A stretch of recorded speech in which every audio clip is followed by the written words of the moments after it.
Hi student, welcome to my channel. तो देखो, आज हम इस वीडियो में देखेंगे हमारा जो टॉपिक है रिफ्रैक्शन ऑफ लाइट। इसमें हम रिफ्रैक्शन ऑफ लाइट के बारे में देखेंगे और साथ में इसके लॉज भी देखेंगे, ठीक है। लेकिन रिफ्रैक्शन ऑफ लाइट पढ़ने से पहले हम थोड़ा सा एक बेसिक टॉपिक पढ़ेंगे अपना, जो है हमारा स्पीड ऑफ लाइट को लेके। तो देखो, जैसे आपने छोटी क्लास में भी पढ़ा होगा कि जो स्पीड ऑफ लाइट होती है वो सबसे ज़्यादा होती है वैक्यूम में, ठीक है। सबसे ज़्यादा वैक्यूम में होती है, फिर उससे कम होती है एयर में, फिर उससे कम होती है लिक्विड में, एंड सबसे कम होती है ये सॉलिड में, ठीक है।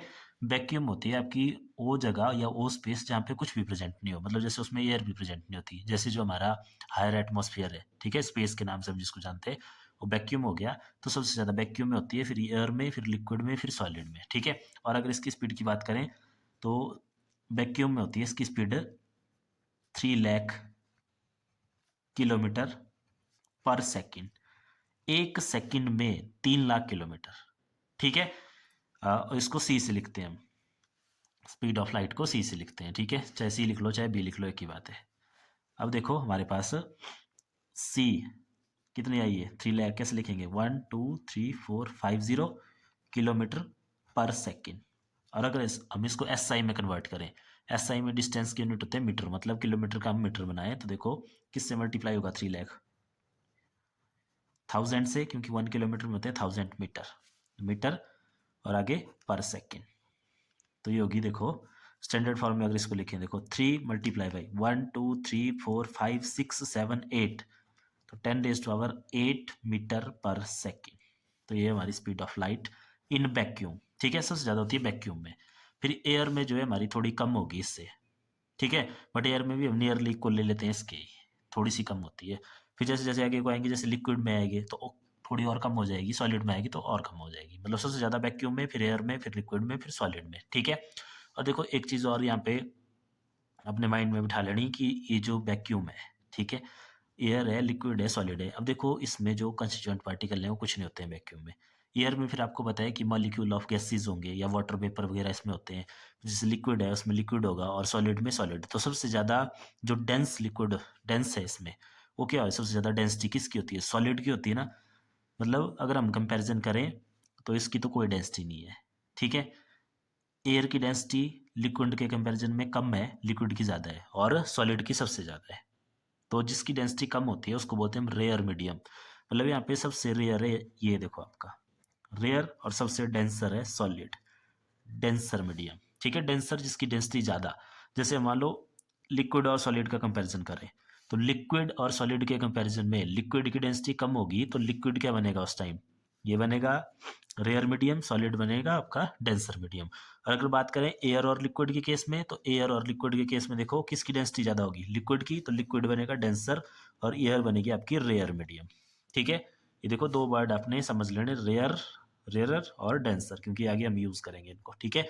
तो रेयर होगा वो मीडियम जिसकी डेंसिटी कम, डेंसर होगा वो जिसकी डेंसिटी ज़्यादा। अभी आपको पता ही कि जिस भी मीडियम के जो कंस्टिट्यूएंट पार्टिकल हैं वो जहाँ पे बहुत ज़्यादा होंगे उसकी डेंसिटी ज़्यादा होगी, जहाँ पे कम होगी उसकी डेंसिटी कम होगी। जैसे एयर में आपको पता है मॉलिक्यूल्स दूर दूर होते हैं, तो लिक्विड के कंपैरिजन में वो रेयर हुआ, जबकि लिक्विड में जो है इकट्ठा इकट्ठा होते हैं, और सॉलिड में और ज़्यादा इकट्ठा होते हैं, तो वो सबसे ज़्यादा डेंसर, ठीक है। तो स्पीड ऑफ लाइट का कंसेप्ट आपको यहाँ से क्लियर हो गया होगा। मतलब स्पीड ऑफ लाइट जो है आपकी डिक्रीज करती जाएगी जैसे जैसे मीडियम डेंसर होता चलेगा, ठीक है। अगर इसका जैसे एक एग्जांपल लें, तो जैसे देखो हमारे पास जो कोई भी लाइट आ रही है सन से, तो स्टार्टिंग में तो बीच में वैक्यूम है, उसको भी छोड़ दो। अब जैसे हमारे आसपास देखो एयर है, एयर के थ्रू आ रही ना, तो वहाँ पे उसकी स्पीड ज़्यादा होगी। जब फिर वो किसी लिक्विड से पास होगी तो उसकी स्पीड थोड़ी सी कम हो जाएगी। और सॉलिड, सॉलिड मीन जैसे आपका विंडो पे ग्लास लगा हुआ है उसमें पास होगी तो और ज़्यादा कम उसकी स्पीड हो जाएगी, ठीक है। तो ये तो हो गया स्पीड ऑफ लाइट से रिलेटेड। अब चलते हैं हम अपने मेन टॉपिक, जो कि है हमारे पास रिफ्रैक्शन ऑफ लाइट। तो देखो रिफ्रैक्शन ऑफ लाइट आपका टॉपिक है। इस टॉपिक को पढ़ने से पहले हम एक एक्टिविटी करेंगे। देखो उसके लिए मैंने एक पेन लिया हुआ है, पेन चेक कर लो, बिल्कुल सीधा है, टूटा नहीं है, बिल्कुल ठीक है। एक हमने यहाँ पे ग्लास लिया हुआ है। अब देखो हम क्या करेंगे, इस पेन को जो है इस गिलास में डिप कर देंगे, जैसे इस साइड से डिप कर दिया। अब देखो इस पेन को साइड से ऑब्जर्व करेंगे हम, तो देखो अब ये जो ग्लास था खाली है बिल्कुल, उसके अंदर कुछ नहीं है, तो ये पेन इसमें रखा हुआ है। अब इस पेन को देखो साइड से देखो, बिल्कुल ठीक दिख रहा है, ठीक है, बिल्कुल सीधा पेन है ना, टूटा नहीं है बिल्कुल, एक बार देखो दोबारा देख लो, कोई बेंडिंग नहीं है इसमें, स्ट्रेट पेन है इस तरह से। अब देखो हम क्या करेंगे इसमें, अब हम स्पीकर में ऐड करेंगे वाटर।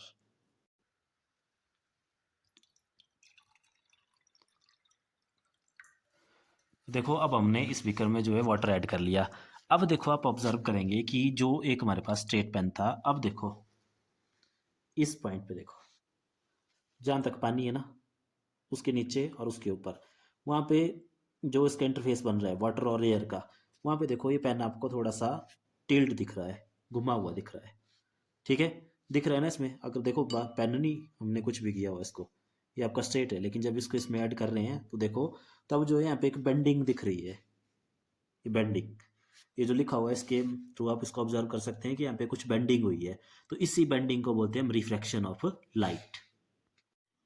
तो अब देखो ये जो बेंडिंग है इस पॉइंट पे, इस बेंडिंग का कॉज क्या है, तो इसका कॉज है वही स्पीड। देखो इस बेंडिंग से नीचे वाले पार्ट में हमारे पास लिक्विड, उस पर जो है स्पीड ऑफ लाइट कुछ और रही होगी, और उसके ऊपर है एयर, तो उसमें जो है स्पीड ऑफ लाइट कुछ और रही होगी। तो उन दोनों जो स्पीड में डिफरेंस है उसी की वजह से ये बेंडिंग हुई है, ठीक है, जिसको हम रिफ्लेक्शन ऑफ लाइट बोलते हैं।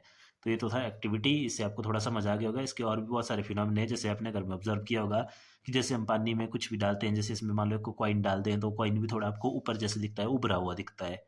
ठीक है, या हम अपने इसमें अपना हाथ ही डाल देते हैं, जैसे बड़ी पानी की बाल्टी होती है उसमें जब हम अपना हाथ डालते हैं तो हाथ भी ऐसा लगता है कि जैसे थोड़ा उभरा हुआ जैसा लगता है। ठीक है, तो ये सारे के सारे प्रोसेस हैं आपके रिफ्लेक्शन ऑफ लाइट के। ठीक है, तो अब देखते हैं इसकी डेफिनेशन और बाकी इसमें लॉज वगैरह इसके कि कैसे कैसे होती है। तो देखो अगर हम बात करें डेफिनेशन इसकी, तो a ray of light bends as it moves from one medium to another. ठीक है, सिंपल डेफिनेशन होगी। उसके बाद देखो यहाँ पे हमने लिख लिया इसका कॉज कि reflection is due to change in the speed of light, जैसे मैंने अभी आपको एक्सप्लेन भी किया एक्टिविटी में, as it enter from one transparent medium to another. ठीक है, वहाँ पे देखो दो ट्रांसपेरेंट मीडियम थे, एक नीचे वाला पार्ट था आपका वाटर और ऊपर वाला थी एयर। ठीक है, और ये पहले भी देखा हमने डिस्कस किया है कि speed of light decrease as the light travel from rare medium to denser medium. अब देखो अब इसमें देखेंगे कि ये जो बेंडिंग है वो होती किस तरह से है। ठीक है, तो जैसे देखो मान लो ये कोई दो मीडियम हमारे, इस साइड रेयर मीडियम है, जैसे इसको एयर ले लिया। ठीक है, और मान लो दूसरी साइड हमारे पास कोई डेंसर मीडियम है, जैसे इसको हमने ले लिया कि ये कोई जैसे ग्लास ले लिया इसको। ठीक है, अब ये इनका इंटरफेस है, ये वाला जो इन दो मीडियम को यहाँ पे मतलब मिल रहे हैं। तो जैसे रेयर मीडियम से मान लो कोई लाइट आ रही है इस तरह से, ये आने वाली लाइट है, इसको क्या बोलते हैं हम, इंसिडेंट लाइट या इंसिडेंट रे। अब इस पॉइंट पे मिलती है, इस पॉइंट पे हम नॉर्मल ड्रॉ करते हैं, तो नॉर्मल आपको पता है कि वो जो है सरफेस के परपेंडिकुलर होता है। तो ये बन रहा है ना इंटरफेस हमारे पास यहाँ पे सरफेस, तो ये आ गया हमारे पास देखो नॉर्मल, ये हमने नॉर्मल ड्रॉ कर लिया। ठीक है, अब यहाँ पे बनेगा आपका इंसिडेंट एंगल आई। अब यहाँ पे देखो आपने एक चीज़ हमेशा ध्यान रखनी, जैसे इस लाइट ने दोनों ट्रांसपेरेंट मीडियम है ना ये, तो इसने इस साइड पास होना है, लेकिन बेंड होगी अब देखो बेंड ऐसे एक्चुअल पाथ होना था इसका, ये देखो ऐसे ये वाला होना था इसका एक्चुअल पाथ ऐसे, बट ये ऐसे ना आके ऐसे नहीं आएगी, कैसे आएगी, बेंड होके आएगी। तो बेंड किस तरह से होगी, तो उसमें आपने हमेशा याद रखना कि जब लाइट रेयर से डेंसर की तरफ जाएगी, रेयर से डेंसर की तरफ जाएगी, तो वो बेंड होगी टुवर्ड नॉर्मल। तो टुवर्ड नॉर्मल है ना, नॉर्मल इस साइड, तो नॉर्मल की तरफ ये ऐसे बेंड हो जाएगी थोड़ी, ये देखो ये हो रही है बेंडिंग यहाँ पे, और यहाँ पे बना एंगल आर। तो यहाँ पे एक चीज़ क्लियर है कि जब भी लाइट रेयर से डेंसर की तरफ गई तो बेंड की साइड होगी और नॉर्मल की तरफ होगी, मतलब जो आई एंगल है देखो वो ज़्यादा दिख रहा है और आर एंगल कम दिख रहा है, मतलब इस केस में जो एंगल आर है वो एंगल आई से छोटा होगा। क्लियर है, और हम यहाँ लिख भी लेते हैं कि when light passes from rare to denser medium then it bend toward normal, उस टाइम जो है नॉर्मल की तरफ बेंड होगी। क्लियर है, वही देखो इसका दूसरा केस देखते हैं कि जब लाइट हमारे पास, अब मान लो डेंसर मीडियम इस साइड और रेयर मीडियम इस साइड, रेयर, अब लाइट डेंसर से आ रही है रेयर के लिए ये इधर, तो यहाँ सबसे पहले हम नॉर्मल ड्रॉ कर लेंगे। तो नॉर्मल तो सरफेस के परपेंडिकुलर होता है हमेशा, ये नॉर्मल आ गया और ये आपका एंगल आई आ गया, इंसिडेंट एंगल। अब यहाँ पे जो रिफ्रैक्शन होगी वो किस तरह से होगी, जब डेंसर से रेयर के लिए जाएगी तो ये होगी आपके पास अबे फ्रॉम द नॉर्मल। जैसे ये आना था ना इसका एक्चुअल, तो अब इससे थोड़ा सा अबे चली जाएगी ये, ऐसे नॉर्मल से अबे, ये इस तरह से। अब एंगल आर ही आएगा, इस केस में एंगल आर बड़ा आएगा एंगल आई से। ठीक है, मतलब जब लाइट पास करेगी डेंसर से रेयर के लिए, तो तब बेंडिंग होगी, bending away from the normal, away from the normal. तो ये चीजें आपने ध्यान रखनी है। देखो क्या, कि जब रेयर से डेंसर में आएगी तो बेंड टू बार्ड नॉर्मल होगी इस तरह से, और जब डेंसर से रेयर में आएगी तो अबे फ्रॉम द नॉर्मल होगी। क्लियर है? तो ये होगी आपके पास रिफ्रैक्शन, और बेंडिंग कैसे होती है ये भी हमने यहाँ पे देख लिया। ठीक है, ये फिनोमिना ये आपने हमेशा ध्यान में रखने हैं। अब देखते हैं आगे इसके लॉज। तो देखो यहाँ पे मैंने दोबारा रिफ्लेक्शन की डेफिनेशन लिखी है कि ray of light bends as it move from one medium to another medium.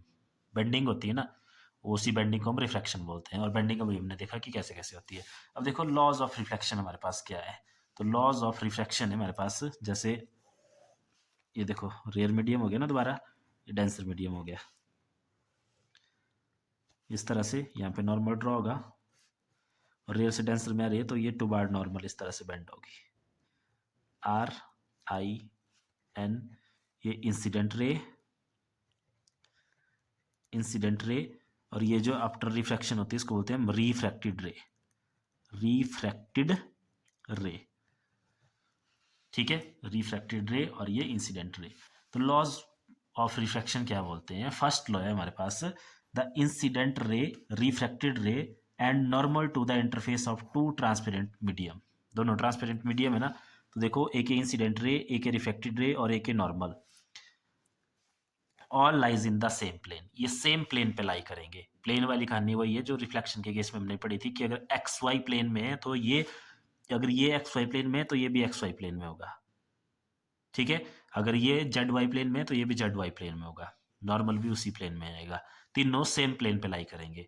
और सेकंड लॉ क्या बोलता है? The ratio of sine of angle of incidence to the angle of reflection is constant. यहाँ पे बराबर नहीं आते एंगल, बराबर आते थे रिफ्लेक्शन के केस में, यहाँ पे इनकी रेशियो कांस्टेंट रहती है। रेशियो मतलब अगर हम साइन आई निकालें और डिवाइड करें उसको साइन आर से, तो उसका जो आंसर आएगा वो कांस्टेंट आता है, और वो कांस्टेंट आता है आर के इक्वल। इसको आर भी लिखते हैं या इसको एन भी लिखते हैं हम। ठीक है, और आर और एन यहाँ जो कांस्टेंट है उसको बोलते हैं हम रिफ्रैक्टेड इंडेक्स या रिफ्रैक्टिव इंडेक्स। अब रिफ्रैक्टिव इंडेक्स क्या होता है आप नेक्स्ट टॉपिक में पढ़ेंगे। ठीक है, और ये जो सेकंड लॉ है इसको स्नेल्स लॉ के नाम से जाना जाता है, स्नेल्स लॉ। तो कई बार आ जाता है पेपर में कि डिफाइन स्नेल्स लॉ। तो स्नेल्स लॉ है the ratio of sine of angle of incidence to the angle of refraction is constant, sine I upon sine R is equal to R K equal या N K equal. ठीक है, clear? तो ये था refraction का topic, और इसके laws important है तो इसको ध्यान से कर लेना, बाकी देखेंगे हम नेक्स्ट वीडियो में। Thank you.